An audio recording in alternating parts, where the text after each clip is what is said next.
Hello.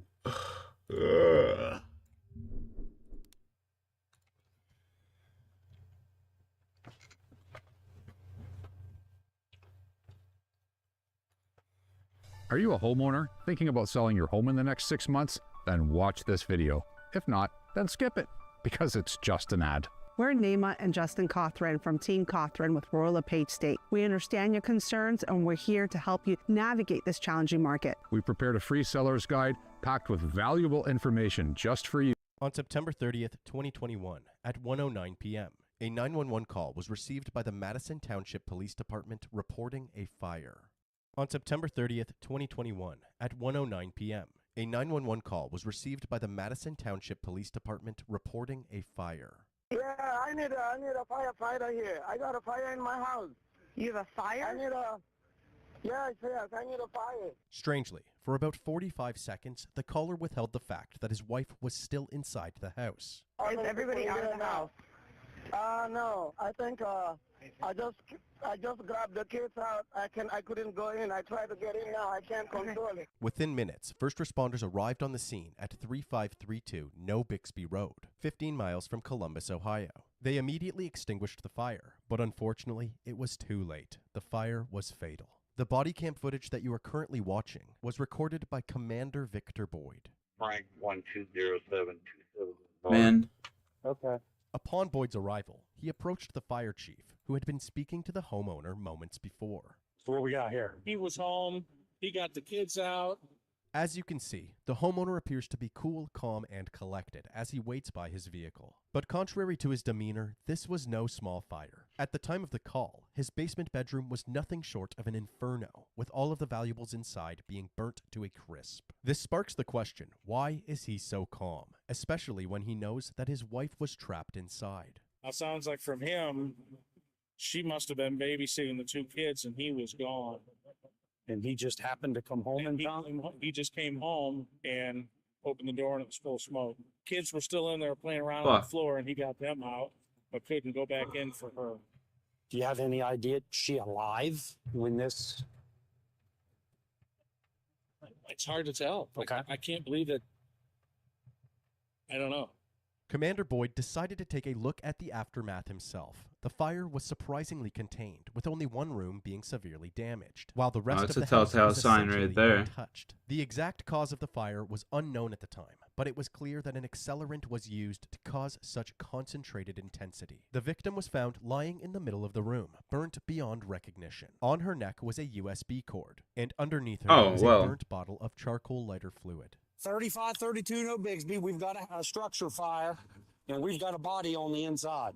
And there's a body inside there. That is correct. They're saying this fire was in the room that this body is found in. With the evidence pointing toward foul play, Commander Boyd decided to question the homeowner himself. This is 41-year-old Mamadou Aliou Diallo. Mamadou Aliou. He is fully aware that his What a wife name. had died in the fire. Yet again, he appears to be completely calm. Everybody grieves differently, so this could be a natural response or even a state of shock. Whatever it is, Mamadou's body language immediately attracts attention. He gave Boyd a rundown of how he discovered the fire. According to Mamadou, he had just returned home from the mechanic. Upon entering his home, he was met with a wall of smoke, followed by excessive heat. Without hesitation, he rescued the children before calling 911. The female in there to you is who? It's my wife. Hey, well, what is your wife's name? Fatoumata Diallo. Spell the first F-A. T-A. As you just heard, Mamadou's wife is 32-year-old Fatoumata Diallo. Damn, she's the actually two moved hot. from Guinea to the United States back in 2013. They got married right after they arrived, and together they had 2 children. At the time of this incident, the children were ages 2 and 3. Mamadou also had full custody of 3 older children from a past relationship. They all lived in the same household, but the eldest children weren't home at the time of the fire. The female who's in here, you said she's your wife? It's my wife, yes. Okay, that's what I thought you had said. It's Not only was Mamadou seemingly unfazed by his wife's tragic death, he also displayed an interest in leaving the crime scene, claiming that his kids were hungry and needed to eat. the restaurant here. They eat African food. The kids, they're hungry. Right now, sir, I understand they're hungry, but you just can't leave. Okay? That's right. Just hold tight. However, Boyd kept pushing for information, trying to build a timeline leading up to the 911 call. Can you see on your recents what time you called 911? Right here. 109. 109. You got home here at about 1309. Something like that. Yes.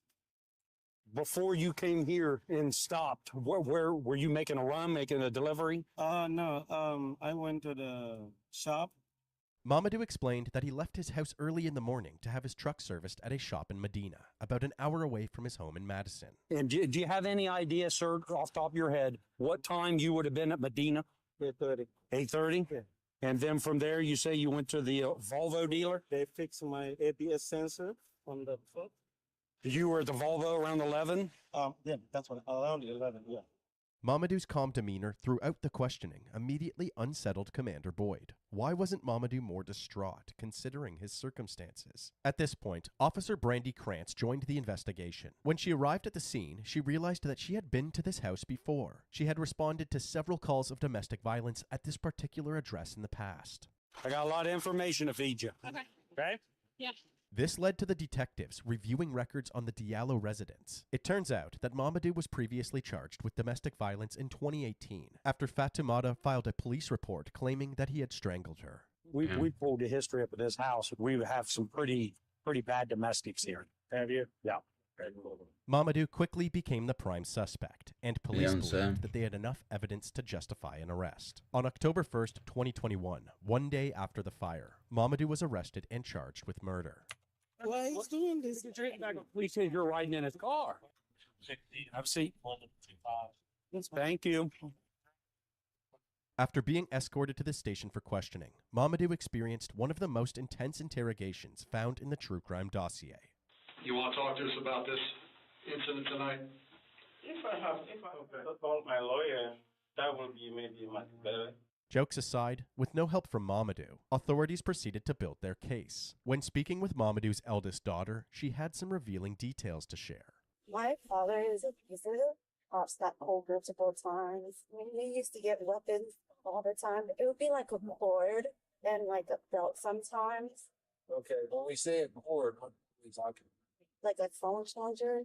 Investigators now had multiple sources citing physical abuse in the Damn, house, that's actually Mamadou's pretty criminal damning. record and a personal anecdote from his own daughter. It was apparent that Mamadou had little regard for his wife's well-being. And when regard for Fatoumata's human autopsy life. report came back, it seemed that Mamadou had escalated from abuse to murder. Fatoumata's lungs and airways showed very little signs of black discoloration, and her carbon monoxide levels were not highly elevated, suggesting that she was not breathing during the fire. This meant that she had died before the fire had even began. It was determined that Fatoumata's death was actually caused by ligature strangulation, the murder weapon being the USB cable found at the scene. However, based on Mamadou's given timeline, detectives couldn't prove that he was the one who committed this horrific act. That was until a search warrant was obtained for the Diallo residence and investigators were able to conduct another, more thorough search of the property. Police found that Mamadou had intentionally deactivated the camera above the front door, but forgot that the doorbell camera was still rolling.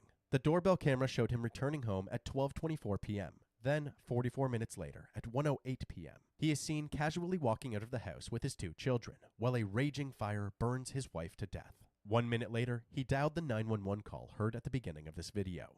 Yeah, I need a firefighter here. I got a fire in my house. The doorbell footage completely contradicted Mamadou's initial story, where he claimed that he called 911 immediately upon his return home. However, this camera only captured the front entrance, so in an effort to view the house from a better angle, police decided to search the surrounding neighborhood for more surveillance footage. Fortunately, a home security camera from across the street recorded the entire sequence of events. After returning home and spending the mysterious 44 minutes inside, Mamadou places his kids in his vehicle. He is then captured nonchalantly walking back to his house and peeking through the window of the burning room. He then returned to his vehicle and placed the 911 call. This recording captured the entire 24 hours surrounding the fire and confirmed that Mamadou was the only person who entered the house that day. This discovery further fueled the detective's belief that he intentionally murdered Fatoumata. With a mountain of evidence towering over him, investigators were prepared to move forward with Mamadou's prosecution.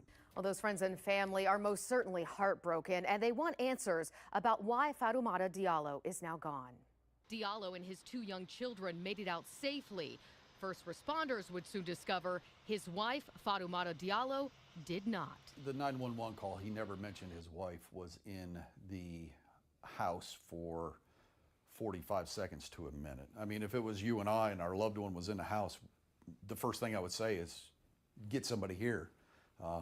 My wife's in the basement, I can't get her out. By the time firefighters put out the flames, it was already too late. She was strangled with some sort of braided cable, maybe a phone cord, something of that nature, and then she was set on fire. Her family and friends say they knew the couple had had problems, but never expected Fatoumata to be killed. Police reports show a history of calls to the house dating back to 2018. They mention a temporary protection order against Mamadou and tension between Fatoumata and her stepchildren. It was very tragic.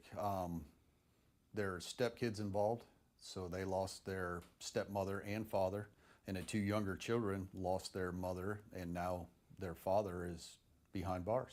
A Madison Township man accused of killing his wife made his first court appearance today. During the arraignment hearing, a judge set bond for Mamadou Diallo at $5 million. Bitch. Diallo is being held in the Franklin County Jail, charged with aggravated arson, murder, and tampering with evidence. He is accused of strangling his wife, 32-year-old Fatoumata Diallo, on Thursday, then setting her body on fire with their kids inside the home. The children managed to get out of the house safely. Today, the judge also ordered Diallo to surrender all passports. His trial began in mid-July 2023. During the trial, the prosecution proposed that an abusive Mamadou murdered his wife Fatoumata in cold blood. They presented 3 major pieces of evidence to the court. The first was the incriminating surveillance footage that captured Mamadou entering and exiting the house around the time of the fire. Although the murder is not directly caught on camera, this footage contradicts Mamadou's initial statement to the police and displays his bizarre emotionless reaction to such a traumatic event. No, They I also should have heard went the this way. 911 call. Yeah, I need a firefighter here. I got a fire in my house. Firefighter. Prosecutors highlighted that Mamadou waited 45 seconds before informing the dispatcher that his wife was still inside, exemplifying his lack of urgency to save her. And lastly, a combination of family statements and police reports put Mamadou's history of domestic violence on full display. A major note from one of these reports stated, "It is in my opinion that this living situation is a powder keg of tension, most likely only a matter of time before something at this residence turns into something criminal." To wrap up their case, it was asserted that Mamadou had the means, motive, and opportunity to commit the crime, and that his actions were premeditated and deliberate. They urged the jury to find Mamadou guilty on all charges. The defense would go on to vehemently deny the allegations against their client. But after a 6-day trial, Mamadou was ultimately found guilty of 2 counts of murder, aggravated arson, tampering with evidence, and gross abuse of a corpse. On July 26, 2023, Mamadou Aliou Diallo was sentenced to life in prison with the possibility of parole after 27 years. So what's the answer to the question that we asked earlier? Why was Mamadou so calm? You want to talk to us about this incident tonight? If I call my lawyer, that will be maybe much better. The moment he murdered Fatoumata, his experience with police kicked in. From the 911 call to the interrogation room, Mamadou provided little to no detail and displayed little to no emotion. He was calm because he had a plan from the get-go, which ended with him invoking his Fifth Amendment right to counsel. Regardless, Mamadou Aliou Diallo now resides at the Franklin County Correction Center in Columbus, Ohio. Columbus. Exactly 156 miles from Columbus is the city of Greenfield, Indiana, Fair the home fine. of our next subject. On October 13th, 2016, 7 years before Mamadou's conviction, a man named Aaron Freilich went over to his friend Patty's house only to discover her dead body in the living room. He immediately dialed 911. 911, where's your emergency? We just came into a friend's house and she's dead. Okay, where are you at? We're in Cricket Reels. So is she breathing at all? No, she's dead. Okay, all right. Does it appear to be natural or you don't know? Her car's gone and she's dead on the couch. I'd say there's foul play here for sure. All right. What's your name? Aaron Freilich. When officers from the Greenfield Police Department arrived at the scene, they took note of their surroundings. In the kitchen, the kick plate for the fridge had been knocked loose, and a purse laid on the floor with a slipper beside it. They found the other slipper in the living room, where Patty was laying face up on her couch, red marks around her neck, and wearing a red bathrobe. The sash was on the floor beside her, rather than on the robe itself. There was clear signs of a struggle, with pillows scattered on the floor. Also, her 2011 blue Ford Taurus was missing, as well as her iPad, Wi-Fi hotspot, and her 55-inch TV. It was apparent that a burglary had taken place. Just hours later, one of Patty's sons, Daniel, arrived on the scene. When the police questioned him, they quickly learned of a likely suspect, Spencer Spielman. Spencer was friends with Patty's son, Nick, and had approached Patty asking for money. So, she hired him as a handyman in exchange for cash. As time went on, things kept mysteriously going missing from Patty's home, but she didn't want to accuse Spencer right away. She became more worried when Spencer asked about one of Nick's expensive watches. So, just to be safe, she took the watch out of the box and hid it in a secret hiding spot in the house. Then, on October 12th, 2016, just a day before her murder, Patty's home was ransacked, and the burglar left the empty watch box on the table. She texted her friend saying, "Spencer broke into my house today. Didn't get what he was looking for, though." She then warned him over text, saying, "I will have you arrested and thrown in jail. Don't ever break in again. Don't test me. I know you were in my house." She also texted her son Daniel about the situation and said, "Okay, kinda scared. Can't sleep. Worried." Police immediately began searching for Spencer. Then, on October 14th at 11:10 a.m., they got news from the Hancock County Coroner's Office. Patty's death was ruled as a homicide. The murder weapon being the red bathrobe sash. It had been tied around her neck twice and was used to strangle her. Police spent the rest of the day hunting Spencer down, but he was nowhere to be found. Then, at 8:45 p.m., a 911 call was placed by a man named Dwayne Davis. 911, where's your emergency? Did you guys find the blue Taurus that was stolen from Patty Dresser's house? I have no idea. Well, there's one sitting here at the Village Pantry on South 9 right now that it matches. What's the license plate? UJF691. Is that the car? I can't tell you that information. Okay, well, I'm the owner of the car. Okay, what's your name? Dwayne Davis. Patty and Dwayne were friends for 25 years and a couple for 7. Dwayne is a general manager of a Ford dealership where they had actually bought the blue Ford Taurus together. Even after their breakup, Dwayne was still technically the owner of the car. Coincidentally, he had just pulled up behind the blue Taurus at a red light and quickly recognized it as his own, prompting him to call 911. Who's with the car? 2 white guys. If that's a car, I'll follow them real quick. They're leaving. Where are you at now? We're coming up to the curve, coming toward their police car right there. As Dwayne ended the call, officers approached the Ford Taurus and 2 men were arrested. Drop everything in your hands now. Step back towards me. Keep coming. Keep coming. Stop. Passenger in the vehicle, step out with your hands up. The driver was Spencer Spielman, and the passenger was someone named Brandon Humphreys. Police promptly separated them and brought them down to the station for questioning. They began with Brandon Humphreys. What we're looking into is something very serious, okay? Do you know why you're here, why you were shot? Absolutely not. I'm baffled right now. Okay. Who's the guy that you're with? His name's Spencer. Okay. He's an old friend of mine. Obviously, you're in the car with him tonight. Mm-hmm. What do you know about the car? He told me it was his mom, Patricia's. And he went to the gas station, and, I kind of got a little nosy, opened the glove box, and sure enough, there was a registration that said Patricia on it, so... You said you don't know anything about the car other than it being his mom's. I'm kind of already putting 2 and 2 together. Okay. The car's stolen. Okay. And you being in a stolen car doesn't look good. You understand that? That's why we're back here, and there's a bigger issue than that. The stolen vehicle you're in is attached to a homicide.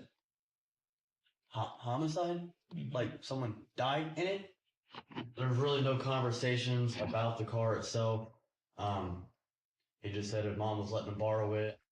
And I'm going to just tell you this now, just in case it pops up in the future. Mm-hmm. I did buy a TV off him. He said it came from his mom's house. So now I'm starting to think if the car was stolen. What kind of TV was it? It was a 55-inch Hitachi TV. And I took it to a pawn shop because I knew it was going to be money. If you feel like you're holding something back to protect him? No, at this point I can give a less about him. Okay. Because he had me in a stolen vehicle, and now I'm learning about there was it's attached to a homicide.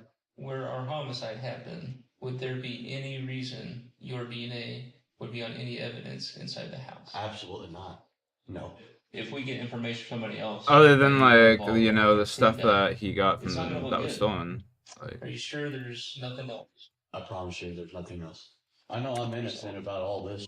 The detectives had no indication that Brandon was lying, so after taking Brandon's photo, they wrap up the interrogation and he is allowed to leave. They then move on to Spencer. Pay close attention to his posture throughout this interrogation. His arms are crossed, physically closing himself off to the detectives. Unlike Brandon, Spencer has a good idea of why he was brought in for questioning. We gotta kill this guy here. Come on. 19. Hit a 40.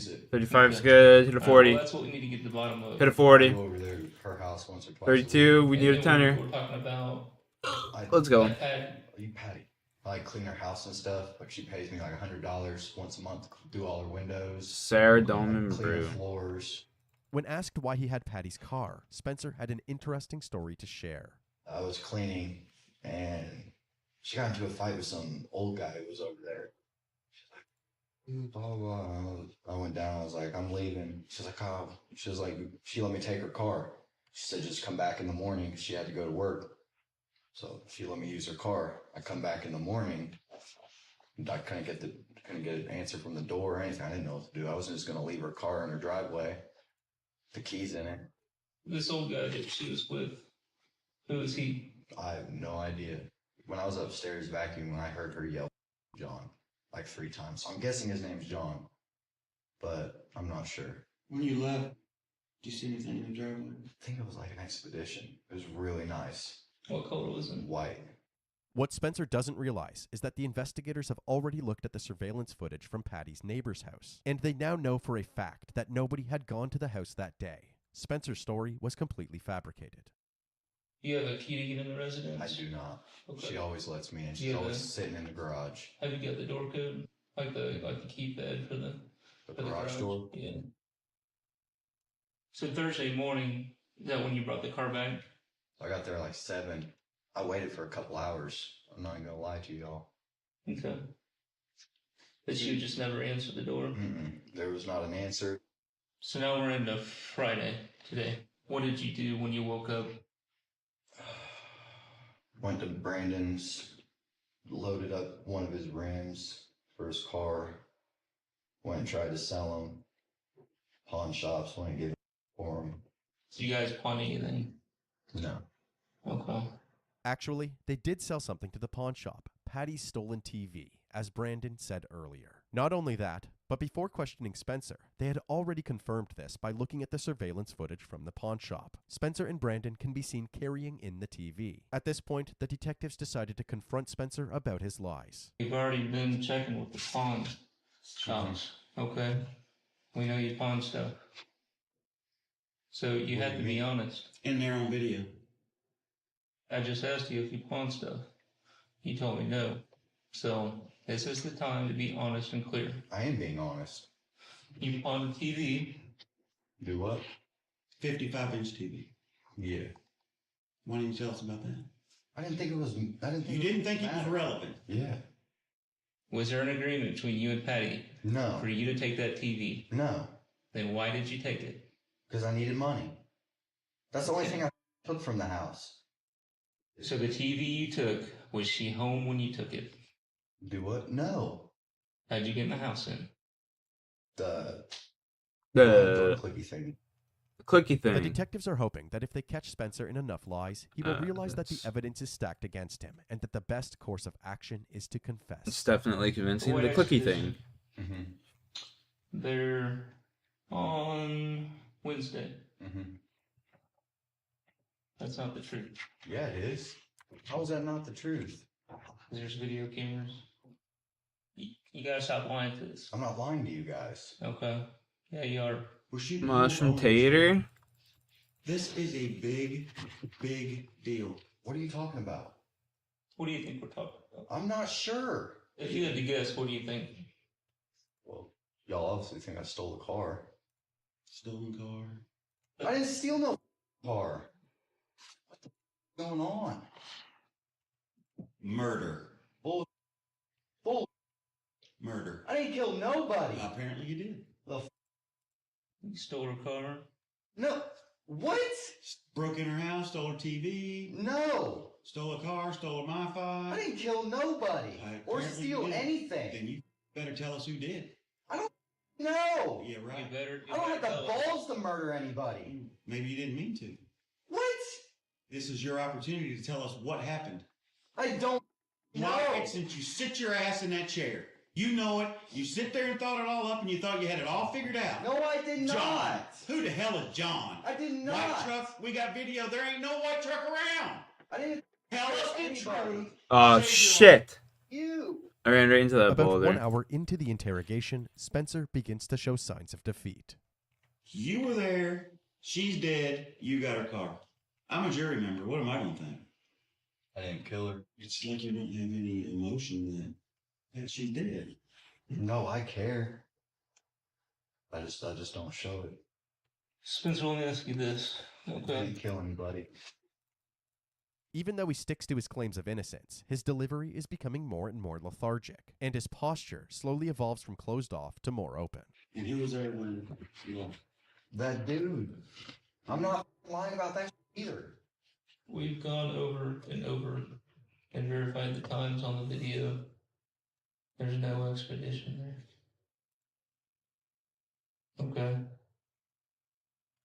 Are you saying that just because you're scared? Yeah. I didn't.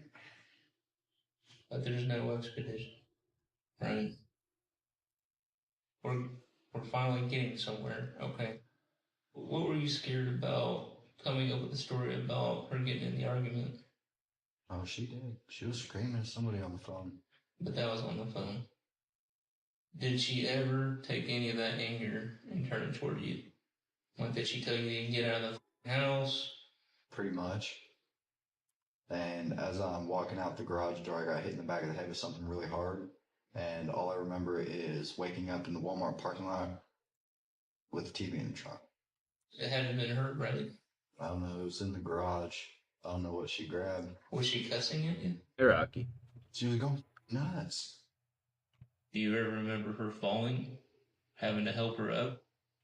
I think no. She did fall off. She knocked the chair over. Did you help her up at any point to like the couch? Did she fall down? That stuff's Yeah, going to help. I walked her over to the couch. So you helped her on the couch? Yeah, and she laid down.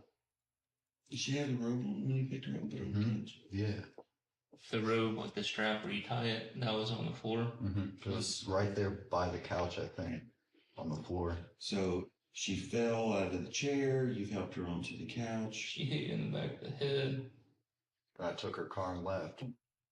When we went to the autopsy, that robe, the marks around her neck, that robe was wrapped around her neck. That tie. Oh, I didn't do that. Hell no. We're trying to figure out how that got around her neck. I had to choke her with it. No, we're losing you. Bit by bit, the detectives chipped away at Spencer's facade. What started as a completely fabricated story had turned into Spencer making several crucial admissions. And the detectives weren't done yet. About 2 hours into the interrogation, at around 1:20 a.m., everybody began showing signs of exhaustion, so they decided to go for a smoke break. You want a cigarette, right? I accidentally just clicked the Ceradome and Brew, for fuck's sakes, and I totally just fucked my game.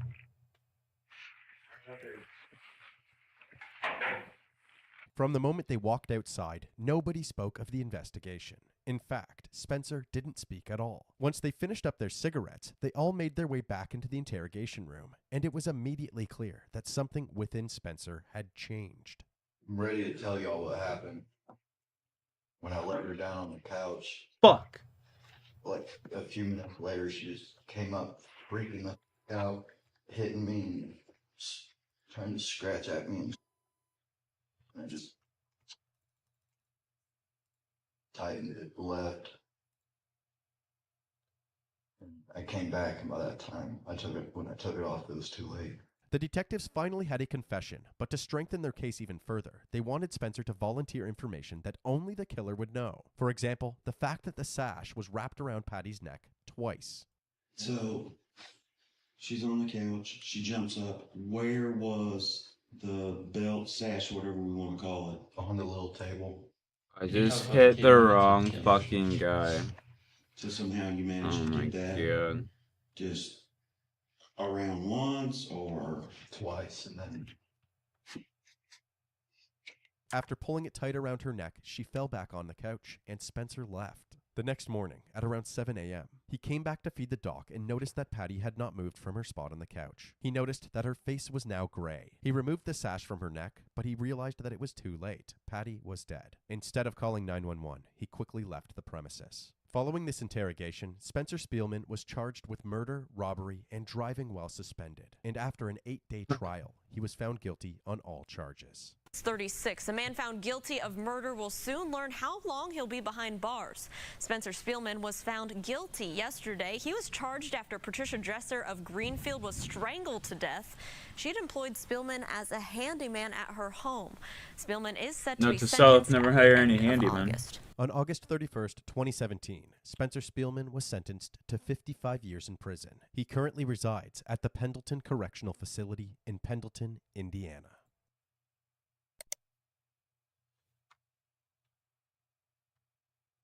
That kid, how the fuck could that kid even be handy? Like, he doesn't look like he knows shit.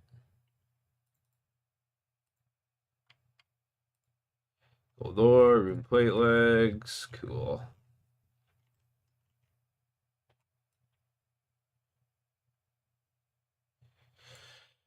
Cool, bro.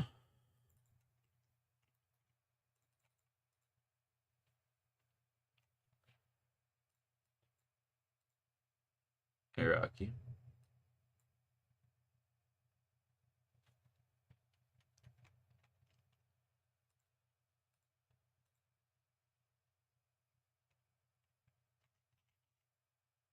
Kill count's at 70, yeah.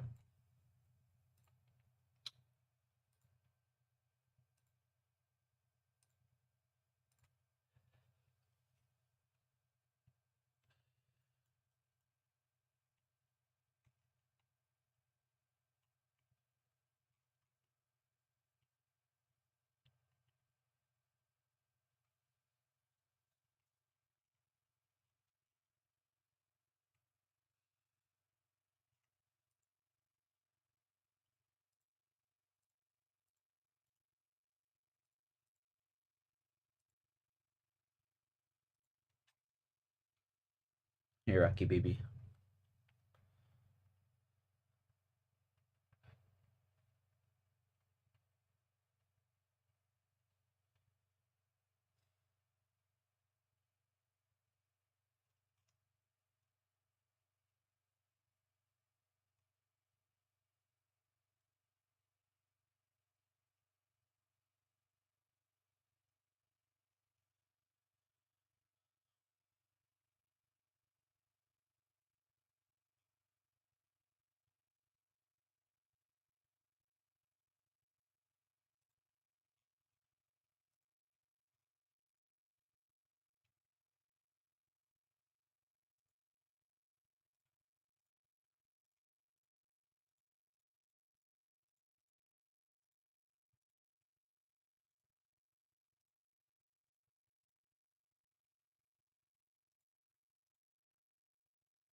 I was making some mushrooms over there. Damn.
See how this loadout works. Might need a little bit more food, you know?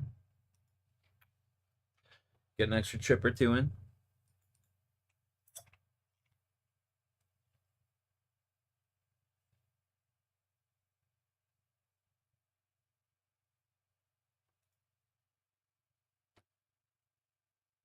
12 mil I made from this already.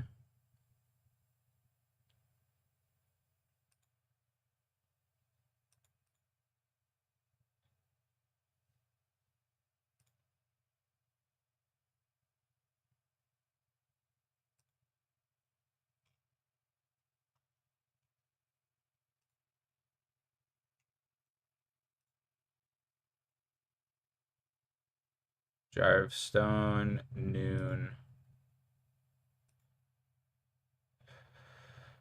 Alright, we getting there.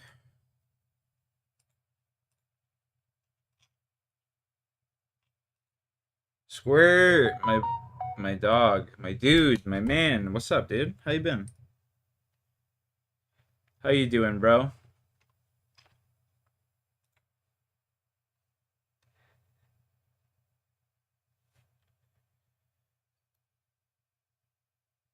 You get my message on Discord?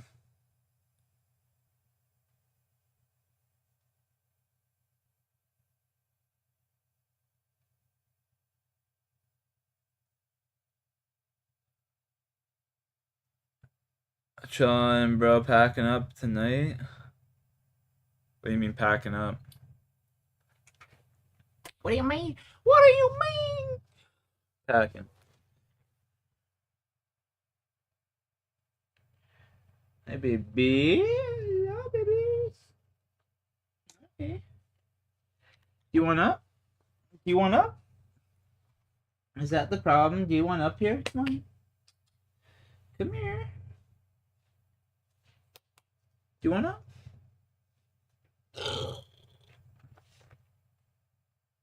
Going. Oh, I forgot you're going to Texas. I forgot you was going to Texas. I guess we can't play Left 4 Dead then tomorrow. Excuse me. I forgot, bro. Damn. Damn.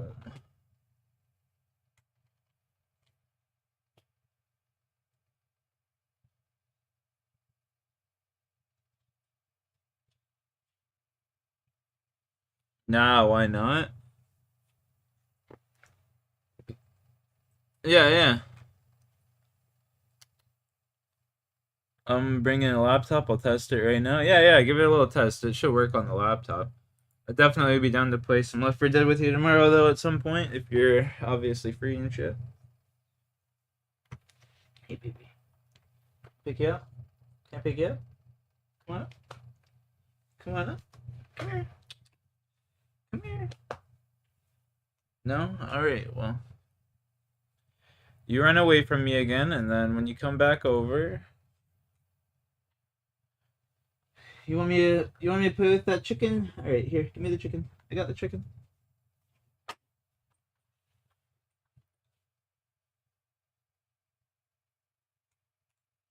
Endless possibilities lie ahead. Gold medals, sold-out stadiums, MVPs, world records, Hall of Fame, future generations wanting to be just like her. When we all Steam Deck or something? Yeah, that'd be pretty cool. I don't even know what a Steam Deck is, so I ain't gonna lie.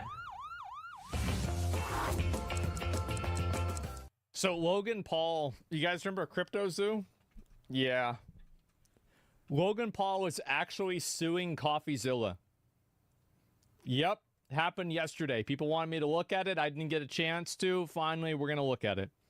Gotcha. That's so right. Here we go.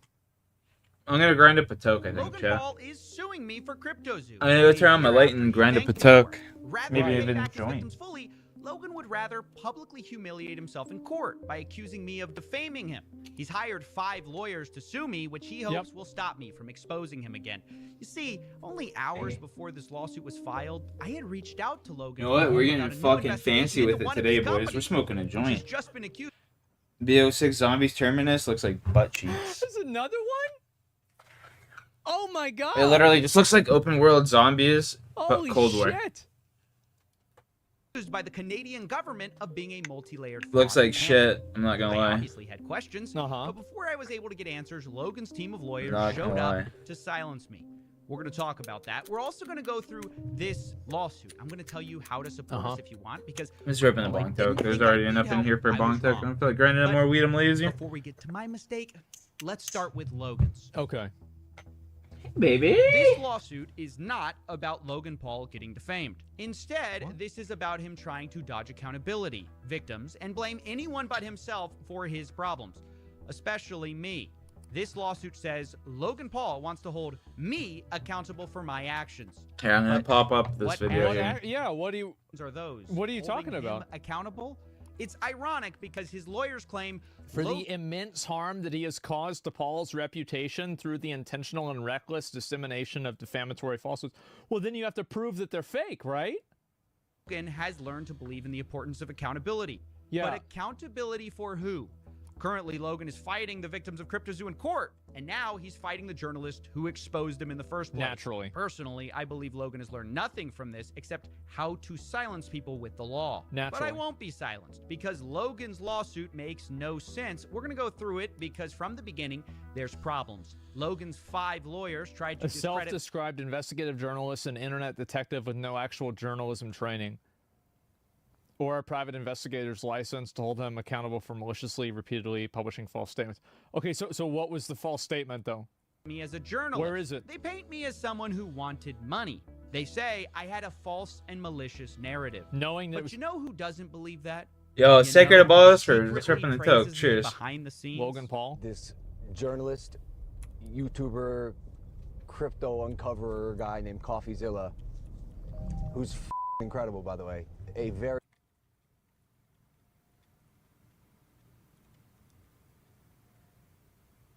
This is amazing. Bro, Logan Paul, I mean, you've got to admit, he's such a great villain, isn't he? He is such a great villain.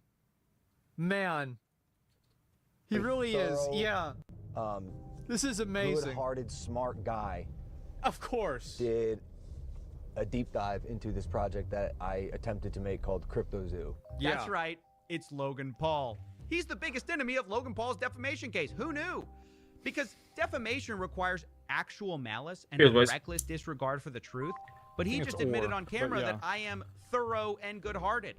Maybe that's why he wanted to remove that video from the internet, according to the YouTuber who released it. The only issue that was ever communicated was remove this crypto stuff, remove this CryptoZoo stuff. If CryptoZoo is in there, CoffeeZilla's in there, I'm not going to promote it.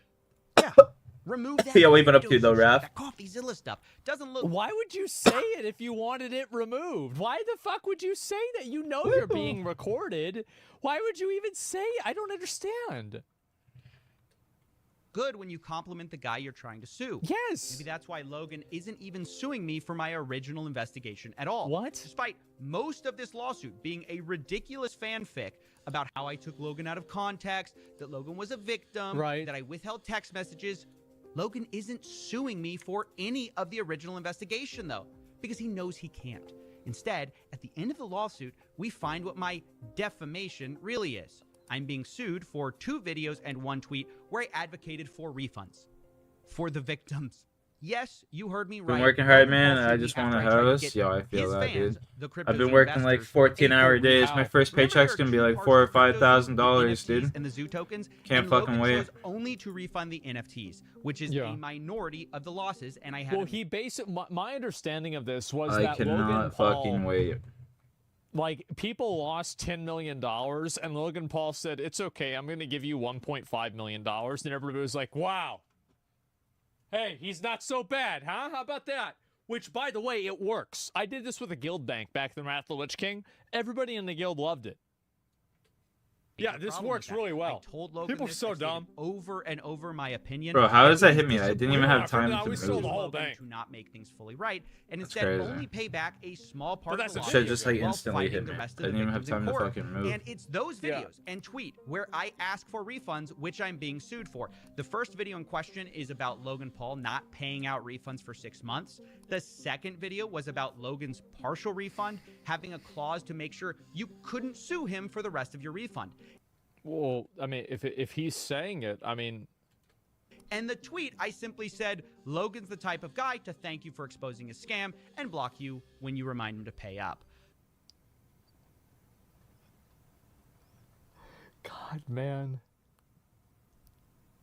The craziest thing about all of this is the fact that You The can first do a time lot. Logan Paul had like a big pop off was when he recorded dead people in a suicide forest in Japan. I just don't want to die. I'll read your comment in a second, alright, It's brother? like this I dude has been literally a just don't want to villain for die here. so long, man. It's insane. Like, Just give me a sec. No. he was big already. No, but like that was the first big controversy, right? Because he was on Vine, like him and his brother were on Vine, and they were popping off on Vine. They were doing great. Vine shuts down. They go to YouTube, and oh Hang yeah, on, Rocky, remember wait. London is my city. I mean, yeah, now he's the type of guy to then sue you. Now, Yeah. I'm sure Logan 230, doesn't I must like be it when my I say personal things best, like damn. Logan's victims or Logan's scam, but I have a question. If they're not Logan's Left 4 Dead runs victims, beautiful. whose Should victims be are they? good. Even Not running if mods Logan though. That's admits fine. They That's are fine. victims. I'm He down told just me to via play text. with you, bro. Just thought we had the Well, that same sounds goal of gay. helping victims instead of a divisive Hey. social media war. I see that. Why would That you? sounds gay as shit. I didn't mean it like that. This is the problem. Is like if Logan Paul had just exhibited a little bit more forethought, I feel like he'd be in such a better position. Like, you've put yourself in this position by saying this. Why did you let this happen? Like, why would you say this? There's no reason you needed to say this. So he agrees people have been wronged by his game. Uh-huh. You know, the thing that he said will earn you money. It's a really fun game that makes you money. So how are these not Logan's victims? He, of course, would say it's his business partner's Right. fault. But remember, Jake and Eddie have been out of the picture for years. And yet, CryptoZoo hasn't been released, despite Logan constantly promising it, and of course, also threatening to sue me. We're going to handle this ourselves while we continue to build CryptoZoo, and I'll see you in court. By the time this comes out, it'll be done. The funny thing about this is that if it wasn't for this lawsuit, Play with me, bro. Play with it. Logan Paul would have been done with CryptoZoo. They didn't continue Like, Left 4 I Dead? No, actually why think it's didn't they? stupid of Logan Paul Because to of the sue. mods? Because like all this is going to do is it's going to bring it up again. All you had to do was shut your fucking mouth and just move on, because the internet had moved on beyond CryptoZoo. Like, Logan Paul was 6 months away being able to meme about the fact that he scammed all these guys. Like, oh yeah, yeah, remember CryptoZoo? Yeah, that was crazy, huh? Yeah, it sure was, and that was it. Like, why were you doing this? You act like he has any sense, Logan. Well, the thing is, Logan Paul has done a number of things that I think are really smart, right? Like, I think that him being in wrestling, I think he's great in wrestling. And I think that he's also great with what he did with Prime. I think both of these things are great. So it's like, man, there's a reason later? I guess so. He's impulsive? He is. The game's going to be made. You're going to have the opportunity to get your money back if you want, if you don't want to play the game. And I'm going to take care of the people who made me look like this was a scam perpetrated by me. Right. Logan wants to sue me and release a finished CryptoZoo game, but he's only done one of those. Since Logan can't blame his partners, Jake and Eddie, Maybe he needs the money from CoffeeZilla so he can finish the game. for this, That's what it because is. They've been out of the picture. Do you think he'll take accountability for not launching CryptoZoo? No. No. Never. This time, he blames the government. He says releasing CryptoZoo has too many regulatory hurdles. Maybe they should have thought of that before multi-millions of dollars They of took the Zoo money, tokens yeah. and They eggs still were took the sold. money. And now Logan would rather blame the government than What are your take thoughts on Black Ops 6? It accountability. looks like Or shit. is It's not feasible for regulatory reasons that Paul had never previously been apprised. It literally looks Not terrible. knowing something Like, doesn't people mean are that, freaking like, out I over mean, zombies. negligence or It looks really ignorance bad. is not an excuse to take people's money and then hold on to it. I mean, that's not how it works. If I say, "Hey guys, I'm taking donations to buy a unicorn," everybody donate $10 right now, and we're gonna buy a unicorn. It's just Cold War And then I zombies, get except $1 it's not. million.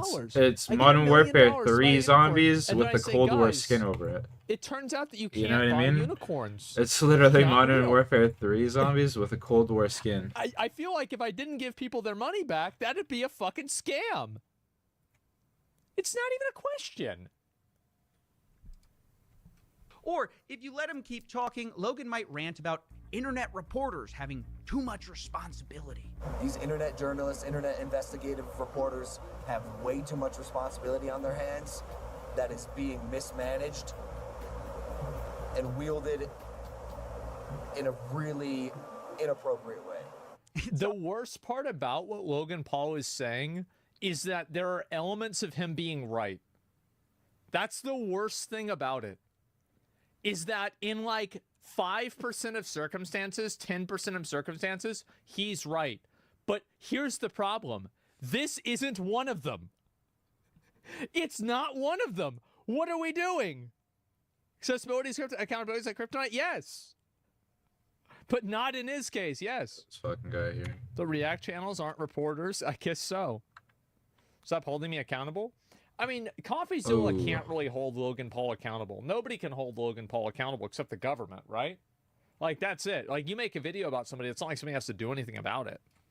Honestly funny to watch this guy whine about his problems, which you can barely hear over what sounds like a private jet. Yeah. Which brings me to another problem Logan has. Part of any defamation case is damages, and proving So like someone Modern has Warfare 3 harmed still. their reputation. You know what's funny as But isn't fuck? Logan richer than ever Secret with Abolisher, I Mario? was reading And this thing. did he have a Season reputation 5 of of harm? Modern Warfare Yeah, I 3 mean, sucks I so bad gotta because they hand it took to all the Logan Paul. He really content popped from off Modern with that Warfare promise shit. I 3 never Season drank a 5, single bottle. I reskinned never it had to the new game. Somebody said it tasted like syrup. And I they said, just "Fuck that, reskinned I'm it not for gonna the new drink it." game. But, That's like, literally yeah, no, all they that's did. impressive. Oh, like he did work with that. He did. Lawsuit shows comments calling Logan a scammer, possibly to suggest sugar water? he's been hurt Yeah, that's what I was by my hoping for. videos. But you have to have a reputation to lose one. And by the time of my reporting in question, Logan Paul was already Isn't that accused funny? of participating in multiple crypto pump and dump schemes. That article, I love It this was defense. leaked. CoffeeZilla, I couldn't destroy your reputation. You Still go for the already hype. destroyed I your mean, reputation. Call of and it Duty, was bro. It's already shit all these before YouTubers me. posting early gameplay and shit, bro. And the thing is, They're he's the ones right. you gotta look out he for, is. bro. He's like, yeah, no, it's not my fault. Everybody The hates sellout you. fucks you gotta look out for, my guy. does Telling not you. reference my work. So Logan had already had a reputation as a scammer before my investigation, at least if you believe their allegations. Yeah. So this lawsuit from beginning to end is groundless, meritless, frivolous, and Logan knows that because behind the scenes, in clips he didn't want to get out, he's They're saying, hyping "I'm up the game, and then thoroughly 2 months In after public, it's he wants to released, or a sue month me, after it's silence released, me, they're and gonna be cost like, me "Oh, money this game because- fucking What- I sucks. just Don't buy it." Oh why he my would do god, this. terrible game. That's the one department where we both know he's got me beat. We might have facts. We might even have evidence. But he's got all the money and the lawyers. And this is where I have to get to my Revenge? one embarrassing mistake in all of this. See, my defense against rich people like Logan Paul is media insurance, you know, for frivolous lawsuits. Yeah. So when I was sued, I immediately called my insurance company to file a claim so I wouldn't have to pay for it. But they told me they're not going to pay. They're trying to get out of covering us using lawyers and fine print. It's a long story that I will be explaining on my second channel because insurance underwriting is very boring. But suffice to say, I got danished. I may have even gotten scammed. I'm not quite sure. For now, the bottom line is we have to fight Logan with our personal funds, which means... That's interesting. I wonder why. I look forward to watching that. I need to ask for your support. Yeah. If you want to help and are able to help, there are 2 ways to contribute. By the way, I think all insurance is a scam. Yeah, definitely. I do. I think it's all a scam. Definitely is. To our fight against Logan Paul. 1, you can join our Patreon, which supports the channel. Only Or insurance you can that's buy good is like health exclusive insurance, and merch that's why you at can like set people up after you to buy a die. shirt, you know? man. CoffeeZilla Defense Drive. Should I buy a shirt? That's Tell me. right. Life hands you lawsuits. You get Sell rejected by your t-shirts. insurance. Yeah. Make merch. So here's the deal. These shirts will be available for pre-order for only the next 14 days. And 100% of profits Yeah, I'll we buy make one. from selling them will go to this lawsuit. Sure. If for some weird reason there's money left over, it will be dedicated to future legal costs for this channel. I just want to let you know they're available, and it's a cool way to support. Can't wait for the day they lawsuit expose while CoffeeZilla. also getting something in return. I didn't want to just set up a GoFundMe. So if you want to do that, just know pre-orders take a few weeks to get done because we make them after you order. And remember, you have 14 days, and you can get that at CoffeeZilla. See, it's like I don't even like. In a way, like Logan Paul is very entertaining, but you can't like that entertainment goes away when you're like suing each other. So it's like you're taking the content away from us by trying to sue CoffeeZilla. Like, I don't want to see this. This is ruining everything. Yeah, now actually, yeah, what are you doing? Like, you're probably not going to live stream the trial, so I'm out. Like, what's the fucking point? Live stream the trial. You're ruining everybody's Who? fun. What do you mean who? I'll I link forgot that what I below. was talking It's about. I'm sorry. coffeezilla.store. All right, now we're going to Confirm shift the gears and results, talk about yeah. the final part of this lawsuit. What was I talking about? Ooh. Why did Logan Paul sue me now? It's been over a year since Because he you brought up the apologized thing and about his thanked other me. company? Thank you, CoffeeZilla. I am very grateful for your work and your investigation. Bro, I remember this. The fucker is It might seem strange. to me for a but I've got some fun 38. facts for you that may or may not be related. Did you know 6 days before the lawsuit, I had featured Logan Paul in a teaser for a video? Did you know 21 hours before the lawsuit, I had texted Logan for comment? I'm dead. Did you know Liquid Marketplace got accused of, as did 3 of the top executives, given that I showed for these allegations a year ago. I wanted to ask you a comment. Is it insider trading? I feel like that's about the length that it would need to be for insider trading. I don't know. Maybe I'm reading too much into it. Told him he had 24 hours to respond, and Logan sued me 3 hours before the deadline. Nice. Yep, that's right. Logan's lawyers then threatened me. I'm not sure if that really is... I mean, man, that's a really big coincidence. The only thing is, like, I feel like doing that and retaining a legal team would probably take more time than that. But, like, dude, yeah, I don't know. That lawsuit email that if I report on this new story, Logan might hold me accountable. And Logan's definition of wait, what did it say? This new story. Should you choose to proceed with any reporting on Liquid Marketplace, please know that Mr. Paul intends to hold you fully accountable. Okay, yeah, so he did. All right, that makes sense. I got it now. Logan might hold me accountable. Yeah. Logan's definition of accountability seems to mean he'll sue me, Ooh. which is why I believe this lawsuit was not designed to win, but to shut me up, to threaten me, using Logan's wealth and a federal court system without anti-slap to send a message.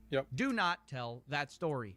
Of course, I don't believe that's the only reason I was sued. Clearly, Logan wanted to sue I don't think Logan Paul should, like, that's such a bad idea because, like, obviously people are going to try to, like, nobody wants this to happen. This is crazy. They don't have CoffeeZilla shut down. Now, it's not about entertaining our content. It's serious, clearly, because CoffeeZilla is a real threat. Yeah. Whereas 3.9 million subscribers, he should have enough money for his own legal team and should not have to ask. Oh, CoffeeZilla, does he have 3.9 million? He has 3.7. But yeah, he's got a lot of people that watch. I don't know. I'm just saying, like, lawsuits are really expensive. I mean, like, I honestly, I've never been through a, like, real, like, actual big lawsuit like this. I bet it would probably be $1.5 million, probably, to get all this settled. I think probably, if I had to guess, from, like, what my understanding with, like, because we've, like, you know, we've retained legal firms and stuff like that before. I've had to do this before. So I think probably somewhere $500K. No, see, like, I would agree with you, but I'm not agreeing with that number because of how expansive Logan Paul's team is. Like, it's basically you're going to war with somebody who's trying to oppress you through litigation. for a while, but I believe this new investigation played a role in pulling the trigger. Maybe Logan's team will deny this. Maybe they'll say it's coincidence they sued 3 hours before a deadline. Maybe it's coincidence I announced a story about Logan 6 days before, and maybe it's coincidence that Logan's lawyers threatened me about this new story while suing me for the last story that I think that there's a chance that one of these things is a coincidence, but it's unlikely that all of them are. hadn't discussed in 6 months. But I don't think so. Yeah. Either way, when someone threatens new reporting in a lawsuit about old reporting, the effect is the same. So, what was this new story? Well, it's partly about a Canadian law enforcement investigation, and it's partly about something I told Logan to help him.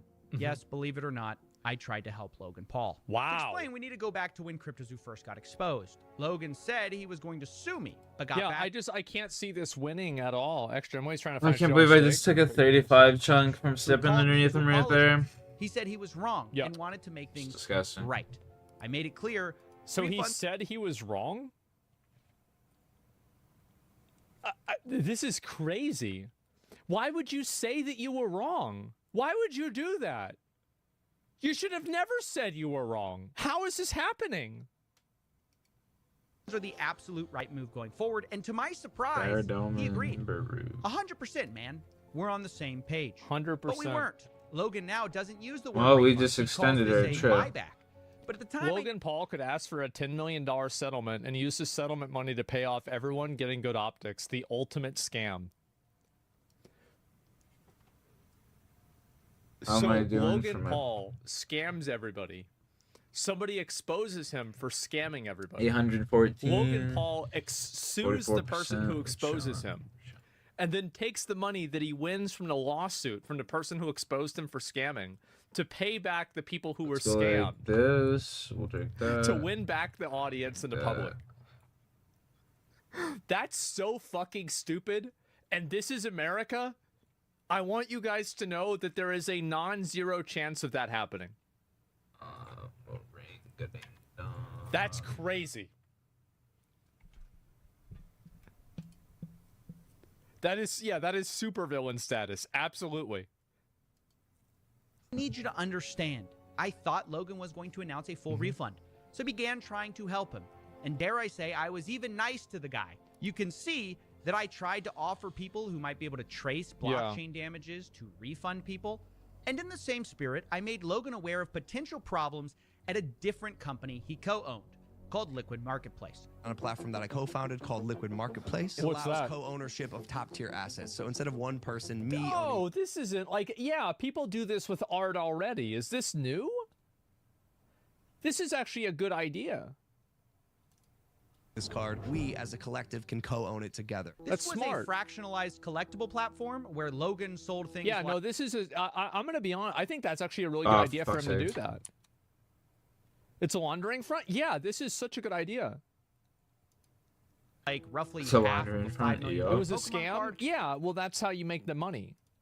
The idea was well, you could I'm buy dead. tokens that represented Yeah. partial ownership in rare That's collectibles. fucking awesome. Right. That video, by the way, got 8 Sick. million views, and a lot of people Sick, bought dude. into this platform. The problem was I had heard troubling stories about this company, and I was trying to verify if the claims were true.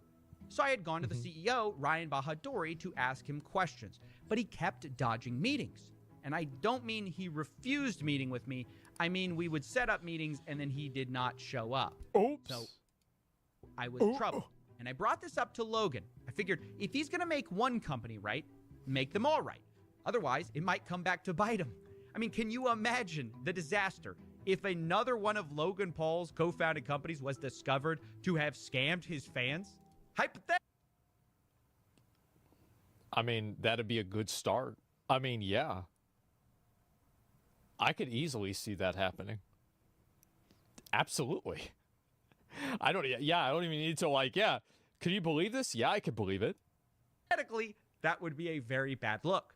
So I'm thinking, while he refunds CryptoZoo, Logan can push the CEO to talk with me, and I can Right. figure out the truth. Smart. Maybe Logan can fix it if there's something wrong. Reasonable. And you can see Logan responds to me. He says, gonna push Ryan to talk to you. Again, appreciate it, man. Now, I don't hear back from Ryan or Logan about this, so after a while, I follow up again. See, I that's the smart. Like, Logan Paul was responsive. That was smart. Because you tell somebody something that gets them, that's what you do, right? Is you tell them what they want to hear, then you just don't do it.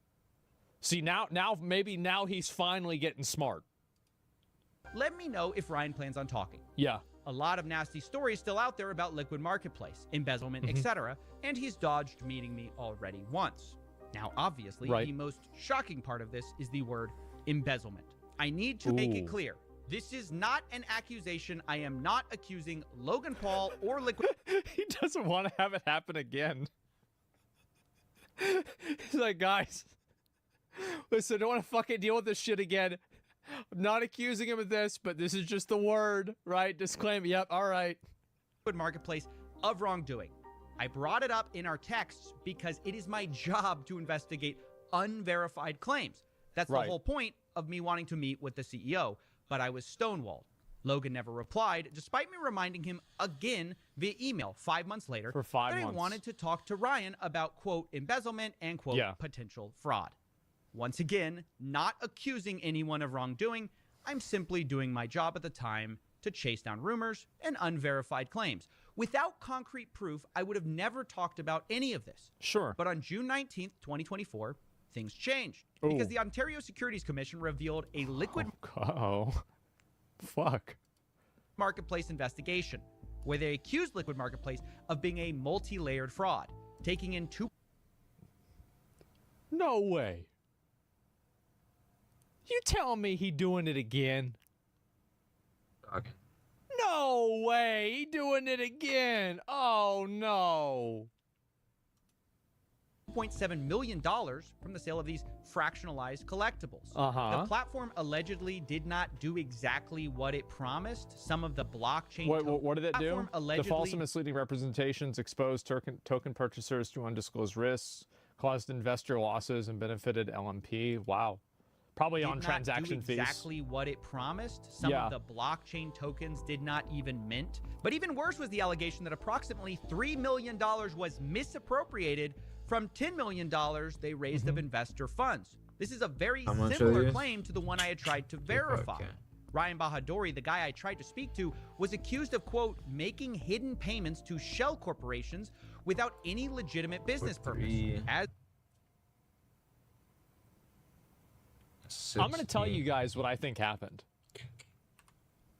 I bet they raised $10 million to investors, and the investors found out about this, that they were doing this, and they were the ones that probably went to the government. That's probably what happened. Is that they probably fucked up by taking money from actual investors. We pledged the money? No, yeah, these guys are not going to fuck around, though. Like, absolutely not. This is like, you know, they gave them $10 million. Shouldn't have done it. To shell corporations. See, that's why you scam. Like, it's always better to scam a lot of people for a little money than a few people for a lot of money. Because if the people have a lot of money, that means they probably have a lot of resources and power and they know what they're doing. Way harder to do that. You want to take $1 from everybody, not $1 million from one person. Big mistake. Big mistake. Without Don't any scam the rich. legitimate business purpose, as were two other of the founders. And Ryan was accused of, quote, using company credit cards to buy high-end fashion, expensive jewelry and watches, personal health, and luxury spa services. Why? If only there was someone who could have investigated this sooner. Now, it is really important to say Logan Paul is not accused by the OSC. Only 3 of his co-founders and his company is.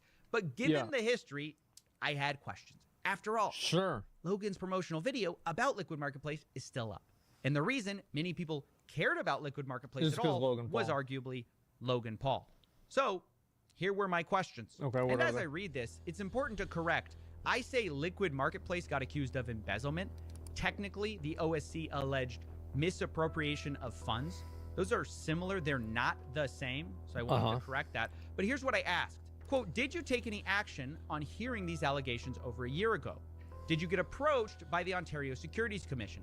And is it true that Liquid Marketplace lied about their claims of insurance, appraisals, and co-ownership as the Ontario Securities Commission alleges? You can see I gave him 24 hours to respond on June 26th at 2:03 p.m. And I was promptly sued June 27th at 11:28 a.m.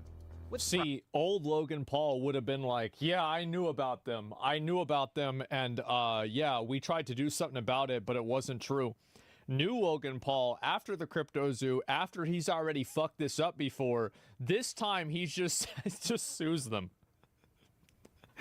Yeah, bro, he's learned from his fucking mistakes.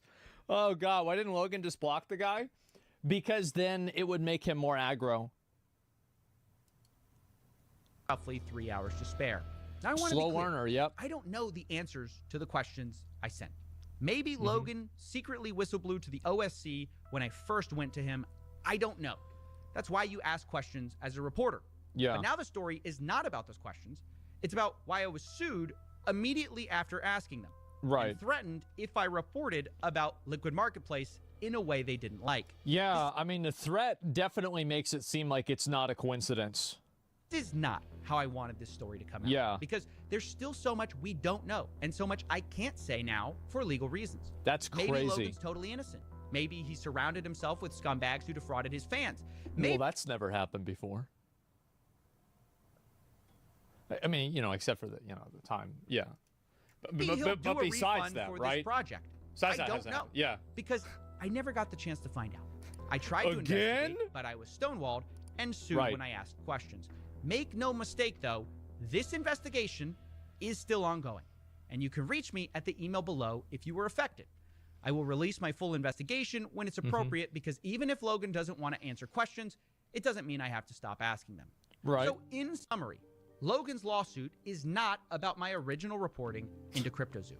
Even if you take this lawsuit on its own without context, it's an argument over Logan not refunding victims in full. It's Logan insisting he's not to blame.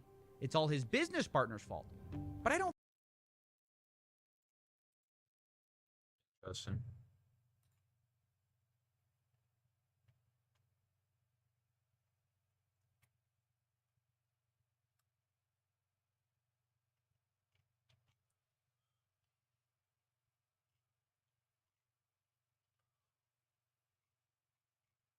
Nice AI thumbnail. There are lots of AI writing apps out there, so why would you use Grammarly? They work where you work, so you can always have. I'm hungry. I'll write jokes for food. I wish a philanthropist YouTuber would just give me 10K and not film it. Hey, what the hell happened to you? Mr. Beast, that's what happened to me. What we do here is go back. I was gonna be somebody. I was gonna be the. Carl took my job. Carl took my job. It's the worst thing that I was gonna make me do. Oh, no. I didn't.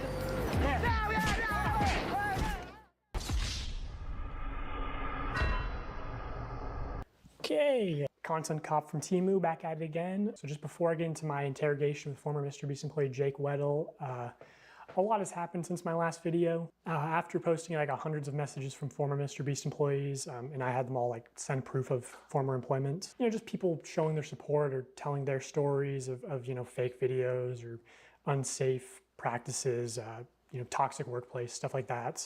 I'm not really gonna get into those claims because for one, like, most people want to stay anonymous, which I understand. And also, like, I think most of that stuff's just been covered with you know, the news coming out about Beast Games and everything. And also I have like more serious allegations that I want to start covering. Also, I heard from a very credible source that Mr. Beast has been sitting on a response to part 1 because he was worried if he posted it, I would instantly respond with part 2, you know, like this is Kids Bop, Kendrick Lamar versus Drake. Also, I know Mr. Beast's secret CEO has been practically like harassing my people on, you know, hey, what's in part 2? What does he know? So I will just tell you, James, what will be in part 3, so you don't have to harass my people. It will be about serious allegations of sexual misconduct in the company and your direct involvement in covering up those crimes. And I'll make sure to give you full credit and plaster your face all over the screen when we talk about that. So yeah, I've gotten dozens of messages from former employees of very serious Yo, the son, my boy, how you So been? How you just been? wanna Everything's call to going action good. to Just start working this a video. lot, you know, If you making have a that story, cheddar you beretta. can DM me, just make sure you send proof of employment first. I because just get got hit a with lot the of DMs. fucking freeze, dude. And like, as much as I meme and joke around, like, I take anonymity very seriously, so without explicit permission, I don't go public with anything. And obviously, if it goes to court, I would hope they would censor your information from the court documents. I don't know. Oh, and former contestants too. That's another thing I heard after posting my last video is during the 100 Boys versus Girls video, I have people corroborating the same story that the camera guy who gave the girls a drone. I've been was finally got to making chase that some bag. girls I've feel been bored with uncomfortable. school. You know, Damn. you trap these girls in a circle and make them sleep on rough turf and get them high on paint fumes and then you try to f them. Okay, that seems really dark. No, it's not dark. You're misunderstanding me, bro. I think I am. Yeah, you are. Because if the girl said no, then the answer obviously is no. No. But the thing is she's not gonna say no. She would never say no because of the implication. Anyway, so that will be part 3. So, you know, Mr. Beast, do with that information what you will. I know Chucky didn't want to respond to those allegations. So anyway, my interview with Jake Weddle, I chose to interview him because I thought he was perfect because he was both on camera and behind the scenes in 2019 and 2020. And also, what people don't know is that he came back in 2021 to be the sole contestant of a Mr. Beast video, which never got uploaded because it went very badly. He also knows about another portable document format who was working at Mr. Beast while actually on the registry.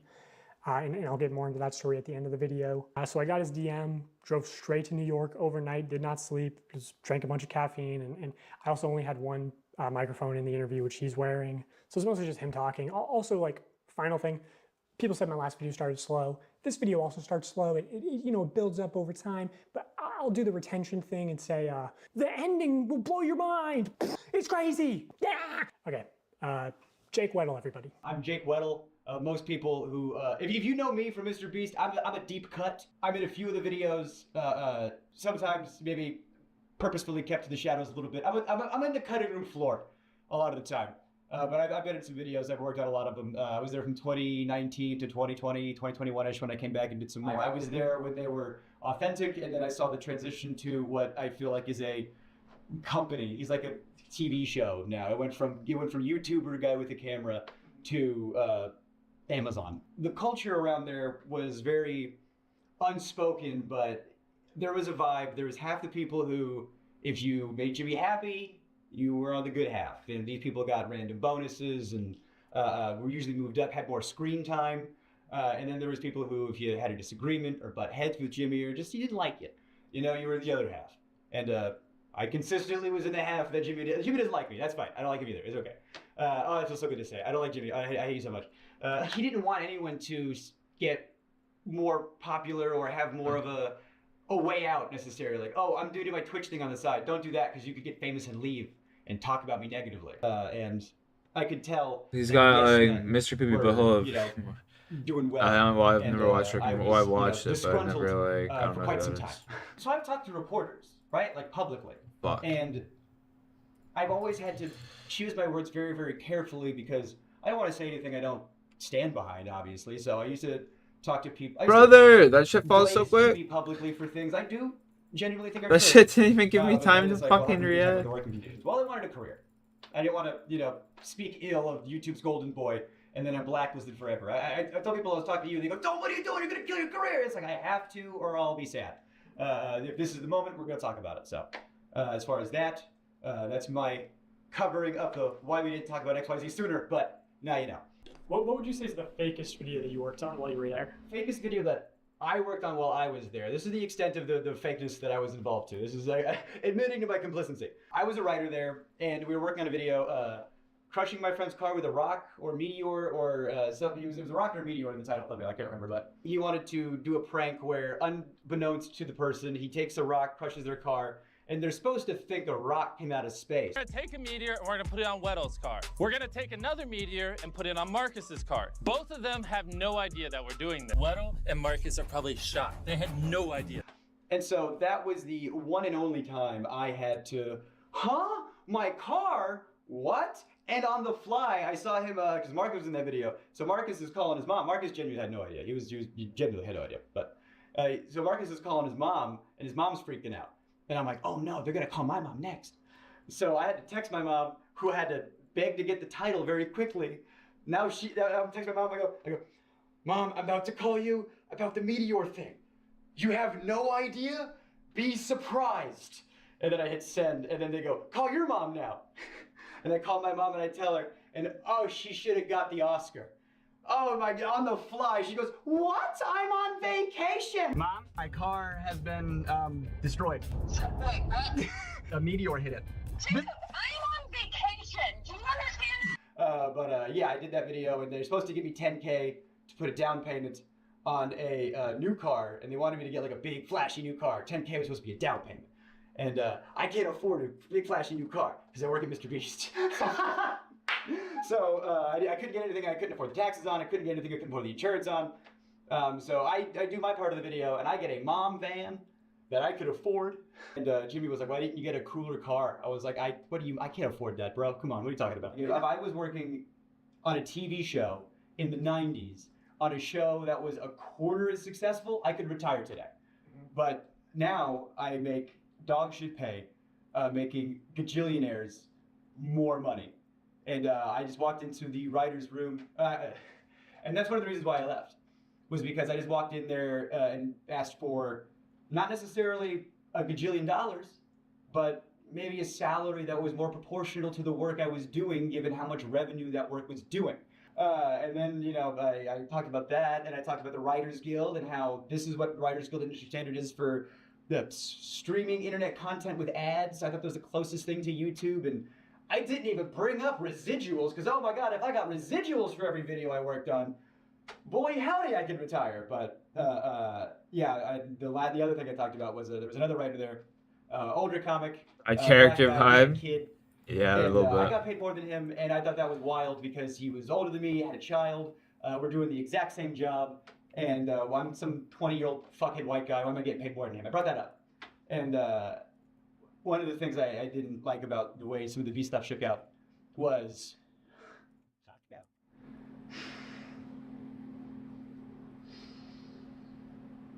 Guy's a good actor. I feel really guilty about the way this like shook out. Yeah, I was talking to this other writer, like, it's fucked up, you know, that's how the pay is, and I want you to get paid more, you know, because you deserve to get paid more. You know, I don't have a kid.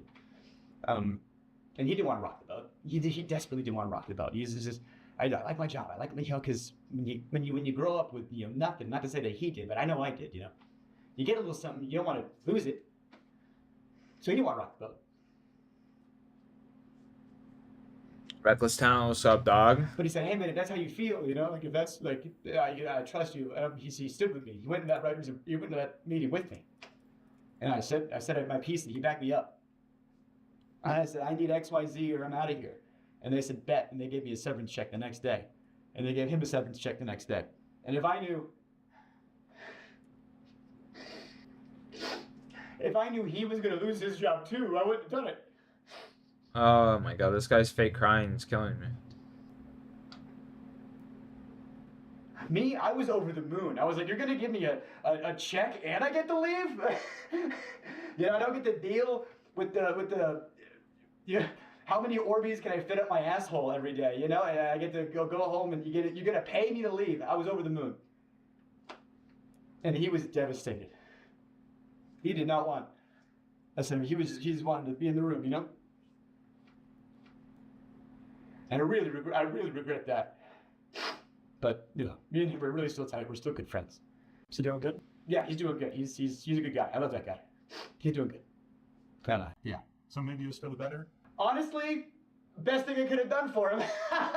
Now that he's very, very far removed from all this crazy shit, I guess. Do you think Jimmy really enjoys doing good and helping people? I think Jimmy wants to be the best YouTuber. I think he is laser focused on one goal. What are you up to, Reckless? And I think whatever he has to do to achieve that goal, he'll do. And I think it was the smartest decision for him that he calculated, because he's very good with numbers. If I donate to charity, people can't say I'm shitty. If I give this homeless guy 10K, what do you mean I'm a bad guy? But I've always thought, if you're going to do something nice for somebody, and you stick a camera in their face while you do it, that you didn't do a nice thing for somebody. You gained something. There was a homeless guy on the street, and you saw an opportunity for yourself and your image, and you gave one guy $10,000 who needed it to eat, and now the revenue you generated from that video is way more than what you gave.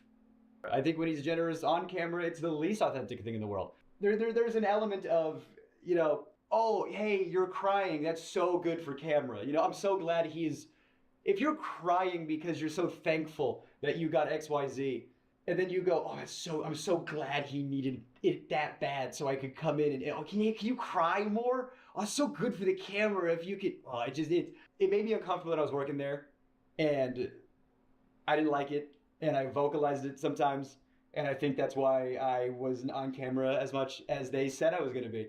I was told at one point that I was going to be like fourth banana, you know, it was going to be Jimmy, Chris, Chandler, me, you know, and then that never happened. And I remember talking about that, like, hey, I thought my contract said XYZ. And then I got the severance checks. So, you know, whatever, all that regard. So after your severance checks, how was your relationship with the company? I know you appeared in videos after that, right? Right. So in videos where I was appearing in later, that's why you keep nice publicly. If you're nice in public, hey, Jake was nice in public. Let's have him back for something. You know? Yeah, sure. So I was hoping they call back. You know, and I appeared in some videos after I left. I think one of them was 3 days in a maximum security prison. If I did do mini challenges in that, I got paid. I was clocked in with a rate, and I would get paid and compensated for those. But there was one video I was in. I got paid a lot for it, but it didn't come out. It didn't come out because it didn't go well. There was a video that came out probably like a year ago, something like that. It got a lot of hot water when it came out.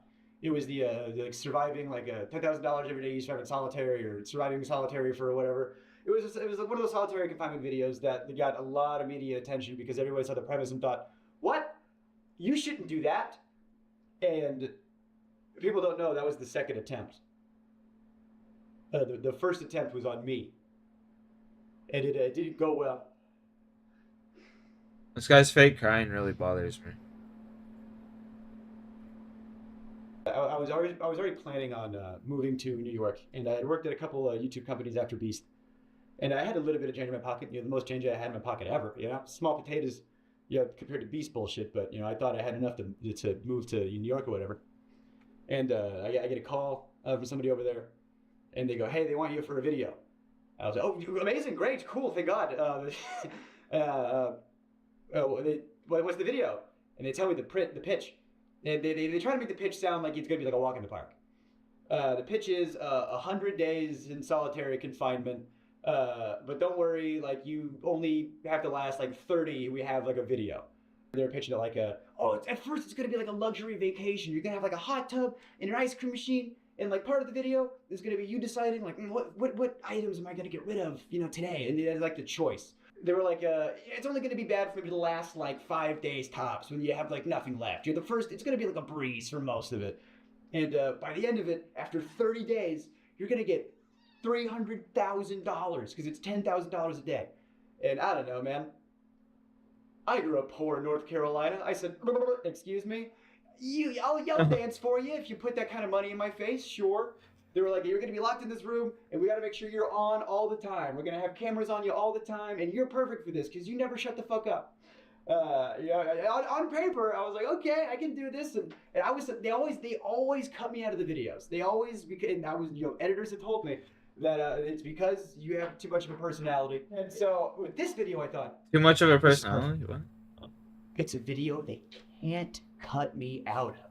I'm the guy. And so I thought, well, if I have to do this, if I have to do solitary confinement in order to do the things I want to do, then I will do that. That I held my tongue and I swallowed my pride and I tried to do one last ride. And I get there. And at first it's fine. And they had just freshly painted the set. You could smell it, which that's probably not good. The smell of fresh paint in your surroundings for the next XYZ time. It looked good on the visual. It looks good on camera. It's movie magic bullshit. It was a terrible facility. It was in one of the studios. They had to get a separate tank for septic stuff. Yeah, there was a hot tub in it. Yeah, there was an ice cream machine. Things were cool and funny on paper, but when you think about stuff, a hot tub that's not connected to a filtration system, give it 3 days, it's gonna stink. There's not a hot water mechanism, so the hot tub was a lukewarm tub at best, which was a silly complaint, but the shower was always cold, and you're taking a quick shower, and I had cameras 24/7 on me, and the ice cream machine, let's talk about that for a second. The ice cream machine has 2 modes, on,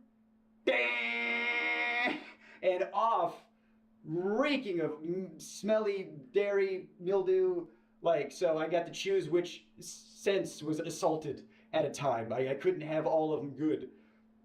So the little things started to build up. There was the bug thing wasn't terrible, but it was a factor. And at first it was fine, and you're playing it up because bug thing, was he doing meth? And it got to a point where they weren't turning the lights off. I asked them, I said, can we have nighttime hours? And they said no, because it would fuck up the time lapse shots. The time lapse of what? Me sleeping or me not sleeping? Yeah, I saw in other videos they did like, oh, you're gonna get XYZ hours of sunlight. Oh, great! Well, I don't know how they figured that one out. I didn't have it. You know, one of the things was you got to take away your clock, so you didn't know what time it was. Okay, I got no access to sun. I got no access to clock. I don't know, like, the lights are on me all the time. I wasn't sleeping. I could not sleep, and I have insomnia problems now.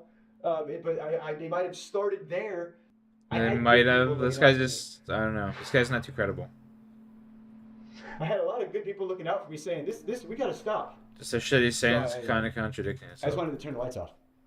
And I'm vocalizing to people, I wish the lights would turn off. And I go up to my friend, my good friend. I'm fucking dead. Oh, And I go, they're not turning the lights off. He goes, what? That's a war crime. We're not allowed to do that to terrorists. Oh, good. It's not true at all. 24 hours breaking the Geneva Convention, I guess, is what we're doing. So. That's not true at all. That guy just lied. Maybe in the States, actually, but, like, telling you right now, if they're fucking trying to get some information out of somebody, anything's fair game, bro.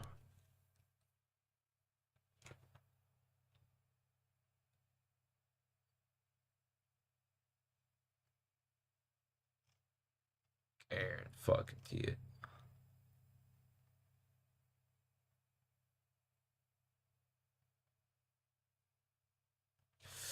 I'm gonna go play some Apex.